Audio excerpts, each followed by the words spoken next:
संस्कृत का एक बहुत ही पावरफुल शब्द है तथास्तु। इसका मतलब है ऐसा ही हो।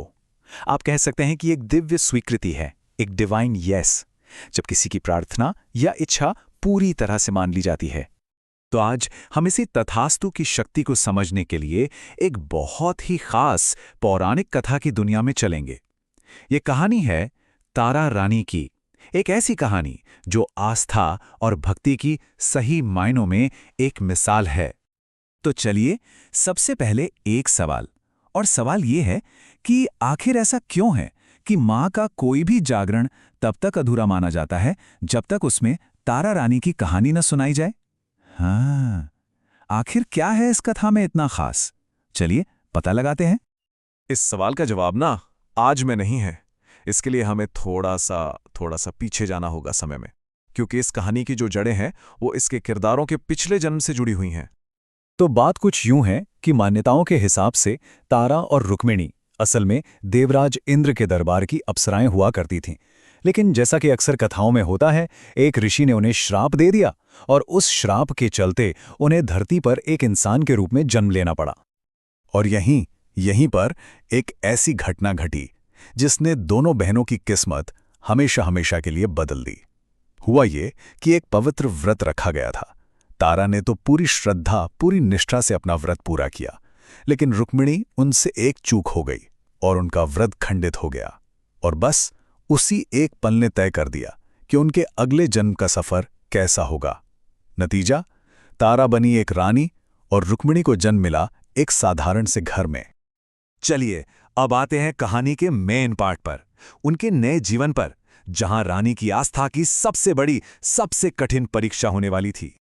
तो अपने अगले जन्म में तारा की शादी हुई राजा हरिश्चंद्र से। और यहीं पर कहानी में एक मजेदार ट्विस्ट था। एक तरफ थी रानी तारा, जो मां वैष्णो की बहुत बड़ी भक्त थीं। उनकी भक्ति में कोई कमी नहीं थी। और दूसरी तरफ थे उनके पति राजा हरिश्चंद्र, जिन्हें इन पूजा पाठ, भक्ति भाव में जरा भी यकीन नहीं था, बिल्कुल भी नहीं। अब रानी की भक्ति इतनी पक्की थी, इतनी गहरी थी कि वो राजा से छुपकर रात के अंधेरे में चुपके से महल से निकल जाती थीं। कहाँ? अपनी बहन रुक्मिणी के घर, जहां मां का जागरण हो रहा होता था, उसमें शामिल होने के लिए। लेकिन कहते हैं ना, राज ज्यादा दिन छिपता नहीं। एक रात राजा की नींद अचानक खुल गई। उन्होंने देखा रानी तो बिस्तर पर है ही नहीं। वो उनके पीछे पीछे गए और उन्होंने रानी को अपनी आंखों से उस जागरण में, भक्ति में लीन देख लिया।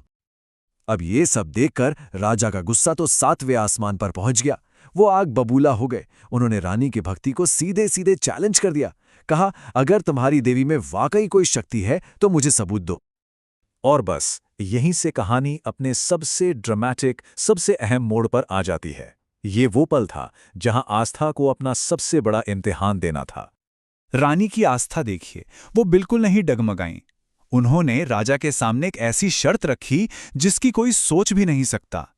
उन्होंने कहा, अगर आप हमारे इकलौते बेटे रोहिताश्व की बलि दे दें तो मैं वादा करती हूं देवी मां खुद प्रकट होकर दर्शन देंगी। अब आप सोचिए राजा पर क्या बीती होगी। एक तरफ था अपने बेटे का प्यार, अपना पुत्र मोह, और दूसरी तरफ थी पत्नी की आस्था की परीक्षा। ये बहुत बड़ा फैसला था, लेकिन आखिरकार उन्होंने अपने दिल पर पत्थर रखा, पुत्र मोह को त्यागा और इस अविश्वसनीय बलिदान के लिए हां कह दिया। और जैसे ही उन्होंने ये कदम उठाया, एक चमत्कार हुआ, एक अद्भुत चमत्कार। उनके इस सच्ची श्रद्धा को देखकर मां वैष्णो देवी खुद शेर पर सवार होकर वहां प्रकट हो गई। वो पल आस्था की सबसे बड़ी जीत का पल था।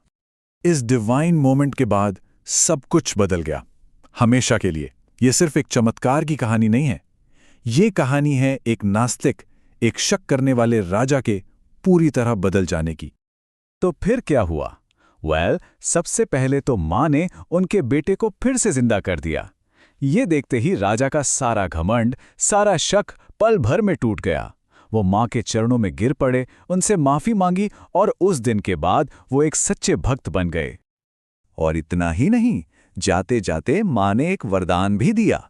उन्होंने कहा कि जो कोई भी इस कहानी को सच्ची श्रद्धा से सुनेगा, उसकी हर मनोकामना पूरी होगी। और शायद यही वजह है, यही वो सबसे बड़ा कारण है कि आज भी हर जागरण में ये कथा जरूर सुनाई जाती है। तो देखा आपने, कहानी घूम फिरकर हमें उसी पहले शब्द पर वापस ले आई, तथास्तु। रानी की अटूट आस्था और राजा के उस महान त्याग को मां का तथास्तु मिला, मतलब ऐसा ही हो। तो अगली बार जब आप किसी जागरण में ये कहानी सुने तो ये बात जरूर याद रखिएगा, ये सिर्फ एक कहानी नहीं है, ये इस बात का सबूत है कि सच्ची आस्था में सच में कितनी शक्ति होती है।